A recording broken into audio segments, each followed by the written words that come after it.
Steam or water dripping from the door of your Ninja Double Oven? Fix it fast. Some steam is perfectly normal, but constant water pooling means it's time to check a few things. Step 1. Know what's normal. Cooking high moisture foods like frozen vegetables, casseroles, or roasts releases steam. A little fog on the glass or a trace of condensation at the door edge is expected. Step 2.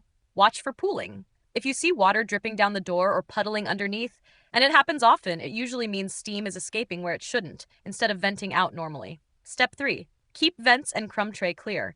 Make sure the crumb tray is seated in its slot, not on a rack. Don't cover the vents or tray with foil. Blocked airflow forces steam to escape at the door seal. Step 4. Check door seal and hinge area. Open the oven and inspect the silicone-lined edge where the door meets the body. Wipe away grease or crumbs with a soft microfiber cloth. I've linked the one I use in the description.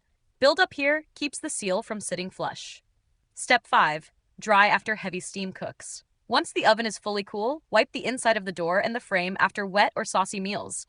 This prevents residue from breaking down the seal over time. If your oven is still leaking water at the door after these checks, contact Ninja support using the link in the description before your next cook. If this helped you stop water where it shouldn't be, subscribe to No Filler Fixes for more fast appliance help. And if you need a microfiber cloth for safe wipe downs, I've linked the one I use below. Lint-free, non-abrasive, and perfect for keeping the seal clean. Thanks for watching, and keep the steam in the oven, not on your counter.